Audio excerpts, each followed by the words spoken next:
If you've been struggling to communicate effectively, whether it's to potential clients, whether it's to your audience, whether it's to potential sponsors, collaborators, and you're wondering how else you can improve the quality of your communication and be more inspirational, more persuasive, more influential, in today's episode, I'm going to break down an incredible synchronicity and alliance that exists between effective communication and harmony in music.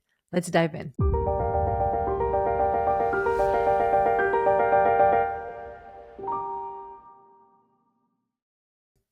Welcome to the Musicians Creating Prosperity podcast.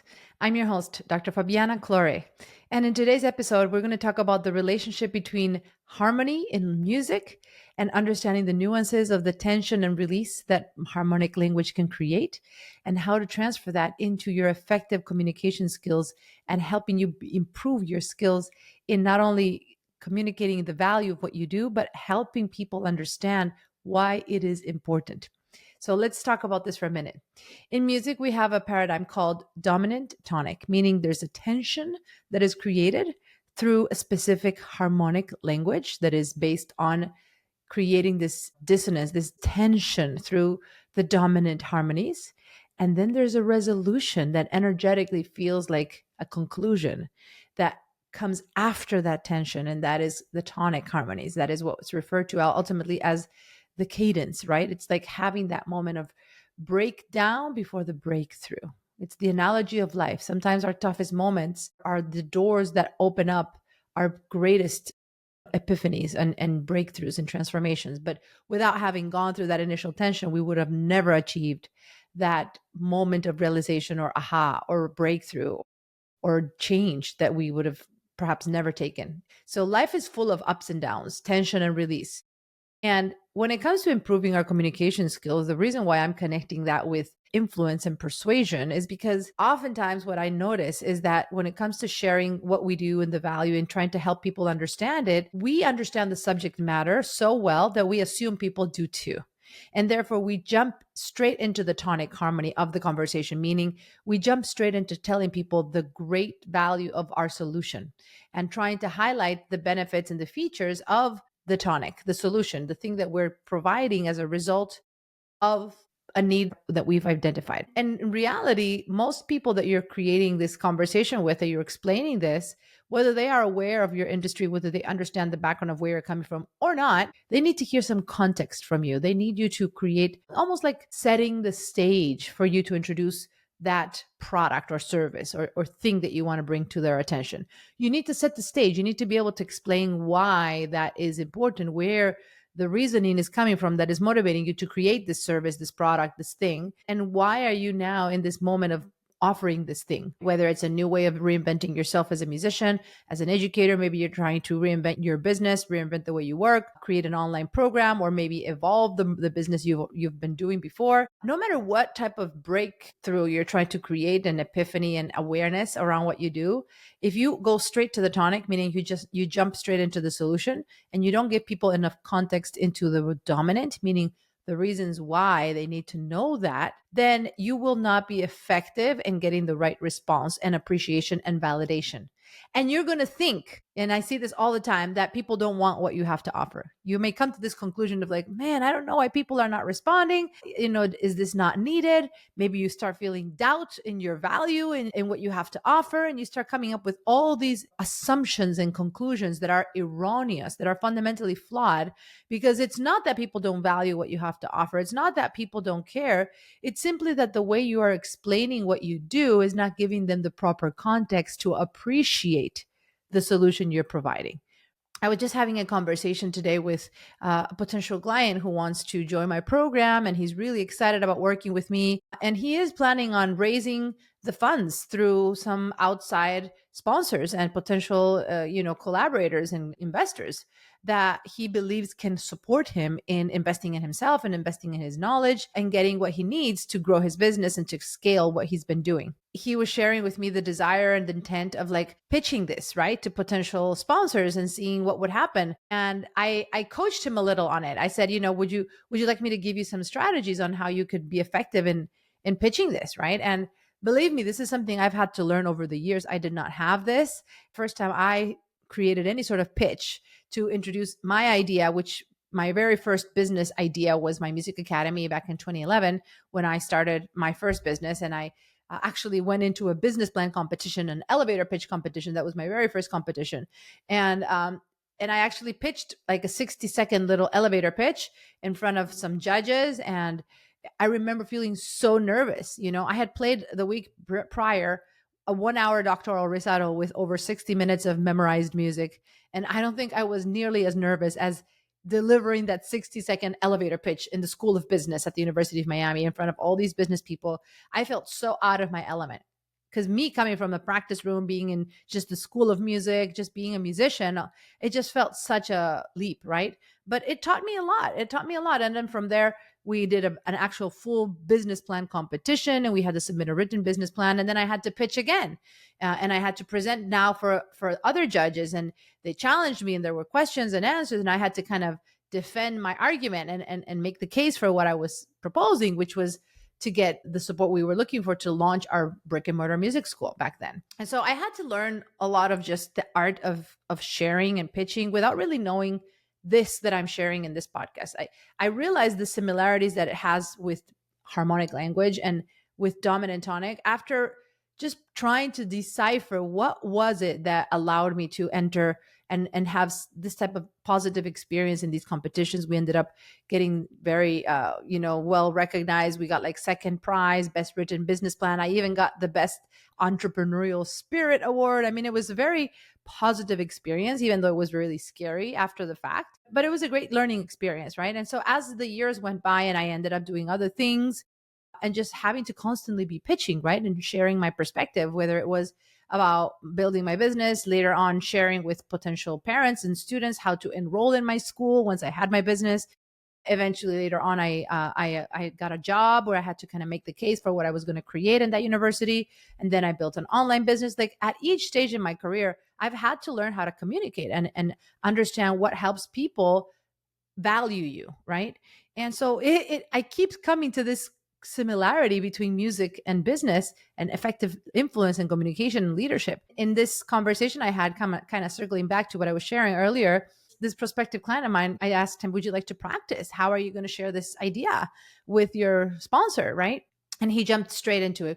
He just said, I just found this program and there's this lady and I really believe in her. And there's a lot of case studies and a lot of like people who've gone through her system and her framework. And I just really want to make an investment to work with her and her team and just figure out how I can grow my business. And I was like, well, here's the thing.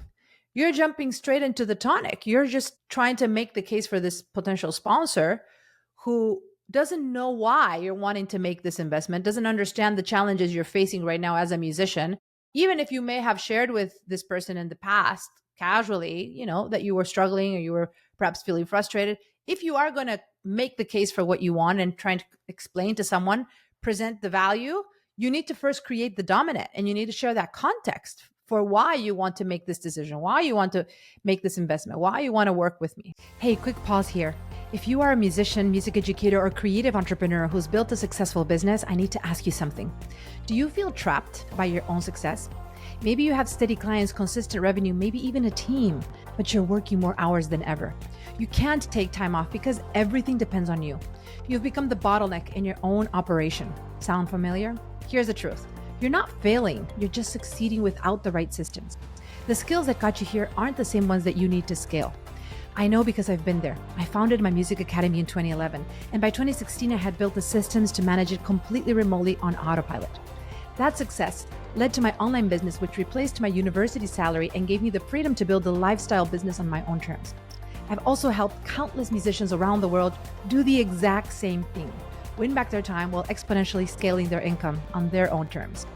That's why I'm hosting my free Autopilot Your Music Business Masterclass to show you exactly how you can do this too. Go to musiciansprofitmasterclass.com and secure your spot right now. Imagine having the freedom to focus on what you love the most while your business thrives on autopilot. That's exactly what we'll build together. Now, back to today's episode. And so I asked him, let's take a few steps back and let's look at creating the context for why you want to change your business. And so I encouraged him to share. And I said, listen, before you explain to him about wanting to, get some coaching support and invest in your business and your knowledge, you need to explain to him that you've been working for 30 years following the conventional model that most musicians are trained to follow, which is trading your time. You've been teaching one-on-one lessons, you've been gigging, you've been doing all these things that are 100% depending on your face-to-face interaction with clients. And even though you've experienced relative success, highs and lows, the fact of the matter is that after 30 years, your income is still at a ceiling. It is at a plateau. It is not scalable because of the model that you've been following, right? You've been working all your life in what you knew, right? It's not your fault. But you discovered recently that, the Musician's Profit Umbrella model could actually create a totally different scalable model for you to actually create more income without having to give more of your time away. In fact, you could significantly reduce your time, right? And shift. If you've been needing to teach 20, 30, 40 hours a week, you can group all those students into a once a week masterclass, have some asynchronous support throughout the week. You can sit down for, 3 times a week for 10, 15 minutes each time and mass respond to all your clients. And over time, you can record these classes and sessions and extract the golden nuggets of what you're teaching and start building a library of trainings. And it can become an asset for you that can build passive income over time, whether it's through the actual program or eventually maybe separating it into separate products. And now you're going to be learning and developing and installing in your business a model, a template, following a specific umbrella framework that allows you to use all of your skills, not just one side of your skills, not just the performing side or the teaching side, but really building a more holistic, comprehensive brand that everything can be under this umbrella, which is a very unique way of positioning yourself. And so by you kind of sharing that initial problem, right? Like the tension, the dominant, here's the thing that's happening. Here's why I'm stuck. I've been trying to figure out how to work harder, not smarter for all these years. And I'm done. Like, I need to change my ways. I need to change the way I work. Otherwise, I'm going to continue feeling stuck. And obviously, in many instances, it's not unusual that you need to create first the transformation through the investment. Even if you don't have the resources, you need to be resourceful so that you can get the information, get the support to create the change that will eventually then open up a different income stream and bring you the abundance and prosperity and freedom that you're looking for. But there needs to be first an initial lift that will sometimes require either outside support. Sometimes it will require using third-party lending. Sometimes it will require, relying on external resources that you do not have, precisely because you are in a place in your life that is limiting your ability to generate income, right? Or to generate more income than what you have. And so it's not uncommon that you may need some external support, guidance, and even to become extremely resourceful so that you can acquire the information and get what you need to change your situation. And so as soon as I explained to him this kind of framework, right, of like anything you're trying to make the case for, to make an argument for, you need to create the context before. You need to explain to people why.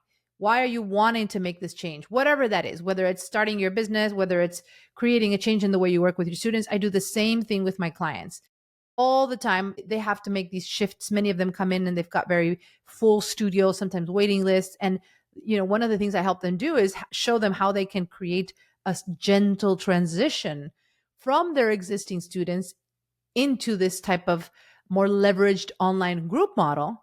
But the same problem happens is like if they jump too quickly and try to just share with their clients, hey, I've got this new program. It's going to be great. It's going to give you all these advantages, blah, blah, blah. Like our client Diego did when he first started going through our process. He thought he could just talk to his students about the new program. He was excited about it. He thought, why wouldn't my students be excited about it too? And the first 3 clients he had, guess what they told him? They said no, because he was only focusing on the tonic. He was not focusing on the dominant. And so he came back to our coaching calls and said, Fabiana, the first 3 people I spoke to said no to me. What am I doing wrong? Fortunately, he was in our container and we could support him and we could kind of course correct as he was doing it. Because otherwise he could have probably gotten to the conclusion that, oh, people don't want this. It's not a good idea. I'm just going to stick to my $80 an hour program. But fortunately, as soon as we kind of diagnosed and we troubleshooted him, we said, like, how are you presenting this to them? And he kind of shared what he was telling them. And I reminded him, Diego, you're missing the formula. Remember, dominant-tonic. You got to explain to them why you're wanting to make a change in the way you've been working with them. What's the reason? What are the things you've seen, the opportunities you want to resolve? And especially what are the downsides of what they're doing right now? How are they delaying their progress, if you will, by only seeing you once a week and then being completely by themselves the rest of the week, reinforcing bad habits, etc. So I really helped him shape his messaging strategy and know how to communicate it with this model that I'm sharing with you. And guess what? After that, he spoke with like 8 students, and each one of them said yes. He had like 8 people who said yes to him in a row. Did his program change? No, it was the same program. The only thing that changed was his delivery. So I hope these examples can illustrate my point that no matter where you are in your life, in your business, honestly, even with your kids, like let me tell you, as a mom of 2, I have to really learn to communicate effectively to make the case for when I want my kids to follow my guidance, my leadership, especially my almost 11-year-old boy. He is a tough one. He's a tough one. And I'm constantly trying to understand how to better communicate to him without imposing my point of view, right? But instead helping him see the need for whatever it is I want him to do by introducing first the context. So no matter how you're looking at it, this podcast episode is going to give you, if you really absorb it and understand it. And of course, if you have any more questions and you feel like you may need some support and guidance on improving your messaging skills, your business model, definitely reach out. You're always welcome to book a call. There's a link under the show notes where you can always reach out and you'll be able to connect with me and my team. We're always available and excited to be able to map out how you could optimize what you've got going on, whether it's your business model, whether it's your messaging strategy, positioning. So definitely don't feel like you just have to absorb all of this and chew it on your own and just do the best with it. If you want more help implementing this, just like we did with Diego and everyone else, like feel free to reach out and book a call, and we'll always be able to take a look at what you have going on and show you where are those moments that you and the opportunities that you may be overlooking right now, simply because you're just kind of inside the box, right? It's hard to read the label outside when you're in it. So definitely, I want to remind you that we're always here. If you want to connect, just book your call and we can help you map out a plan to go from here. But at any rate, I hope this has been helpful. Think about it. There's so many similarities between music and business and harmony and energy management. These are all very, very universal patterns and universal laws. We need the tension in order to absorb and appreciate the resolution. So I hope this helps you. If you've been struggling, now you have a tool, a strategy. All you have to do is connect to your inner musician and you'll be good. Until next time, let's prosper together.